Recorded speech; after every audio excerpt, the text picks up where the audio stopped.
Within the concentration camp system established by the SS and the Third Reich, there was a huge amount of execution every single day.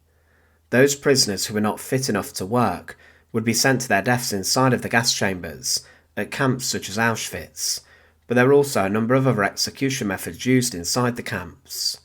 At Auschwitz was a firing range, known as the Wall of Death, or the Death Wall, in which hundreds and thousands of prisoners were taken between Blocks 10 and Block 11, the torture and medical experimentation centres, and they were then ruthlessly shot against a reinforced concrete wall.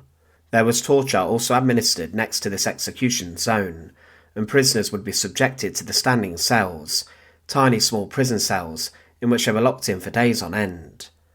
These were similar to oubliettes, and because of this, the prisoners suffered to a huge degree. But also there were experimental torture methods used upon the inmates to try and extract information, or to just make their ordeals much worse and inflict pain. Inside of Dachau concentration camp, sadistic experiments using saltwater and seawater were carried out in the hopes of then using this for the German military to make seawater drinkable. But in these sadistic trials, many died, and if they found themselves selected, it would be a death sentence. Join us today as we look at the seawater torture, and as always, to support our channel, please make sure to subscribe. Across the world still today there are thousands of people each year who are dying from dehydration, thirst, or consuming dirty or contaminated water. It is rather cruel in that sense that a lot of the world is covered by oceans in which the water, if consumed to a large extent, becomes deadly. Seawater and mass consumption of it can cause a huge number of medical problems. However, the Nazis during the Second World War embarked on a number of trials using it to push the limits of the human body and to consider if they could then use this research for their war effort. The scientists and doctors dreamed of giving salt water, which had been purified and had been made drinkable, to the German army as a way of saving money and making life easier for the soldiers. But they also considered whether using salt water would be a way to treat injuries and other problems with the bodies. But the test subjects for these experiments were found inside the concentration camps, and what they were then subjected to was pure horror and brutality at the hands of the SS doctors who conducted saltwater trials inside of Dachau concentration camp. When Dachau opened, a speech was made to the SS men who were working there. It summed up the attitude that the guards had towards the prisoners, and it was said, "Comrades of the SS, you all know what the Führer has called us to do. We've not come here for human encounters with those pigs in there. We do not consider them human beings, as we are, but as second-class people. For years they've been able to continue their criminal existence. But now we are in power. If those pigs had come to power, they would have cut off our heads. Therefore we have no room for sentimentalism. If anyone here cannot bear to see the blood of comrades, he does not belong and had better leave. The more of these pig dogs we strike down, the fewer we need to feed." Over the years they would brutalise many different prisoners from day one. Inside of the camp many medical experiments took place, and the SS doctors would conduct many cruel experiments onto people. There were many different people who came from different countries who were held at Dachau, and the camp was originally designed to hold German and Austrian political prisoners, as well as Jewish people. There were thousands of members of the clergy who were also held there. There were 19 female guards who served at Dachau until the camp was liberated, but most of the guards were men. It seems that Dachau had a lower percentage of female guards than at other sites, such as Auschwitz and Stutthof. The first deaths occurred at Dachau shortly after the camp opened, but the inmates were forced to conduct back-breaking labour. It was used as a site for SS guards to train, then go to other sites, and 4,000 Soviet prisoners of war were murdered by the Dachau's commandant's guards on a shooting range. This was 2 kilometres from the site, and this was of course a war crime, but then as the war continued, Dachau became a place where thousands more were being sent to, each week and month. Dachau was secured by a heavily guarded number of watchtowers, and there was also no man's land around the camp, and some of the guards threw the inmates' hats into this area. When they went to retrieve these, they were of course then shot dead by the guards. Some inmates decided to take their own lives by walking into this area, as they could not take the conditions and brutality anymore.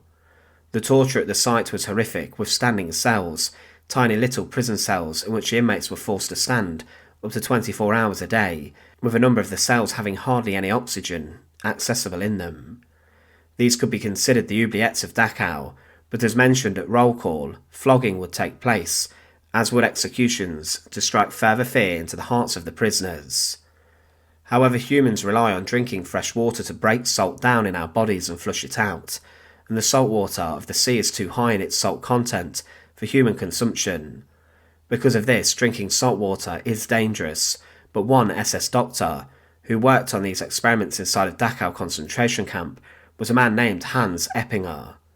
Eppinger had been a member of the Nazi Party since 1937, and he had the year before actually travelled to Moscow to treat the Soviet dictator Joseph Stalin.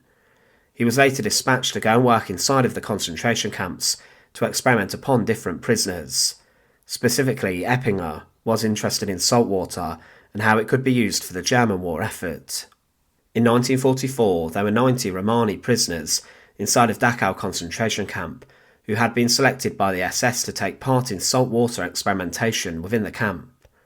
Dr. Hans Eppinger led these trials and tests from July to September 1944, and the prisoners were subjected to pure horror.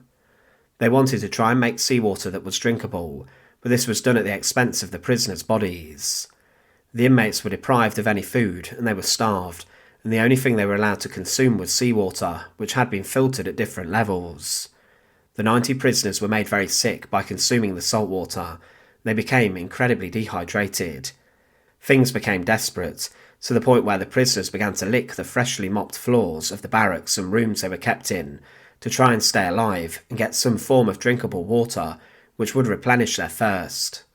But one person who witnessed these specific experimentations claimed that whilst he was forced to work on these specific medical experiments, that he learned the true nature of the tests. He claimed that during the experiments the victims could not eat much and would lick the old floor rags to try and get some form of drinkable liquid.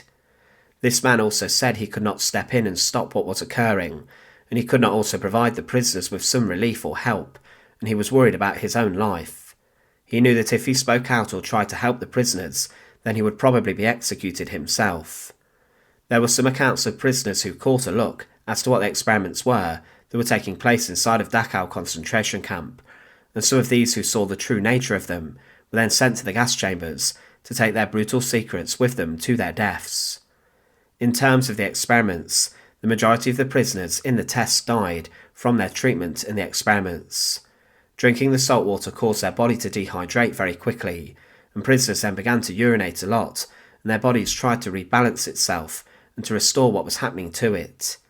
There was also no way for the prisoners to replenish the fluids that they were losing with drinking the salt water, and many of the prisoners suffered serious conditions such as damage to their vital organs and in some cases even organ failure, and they then died from the experiments in this.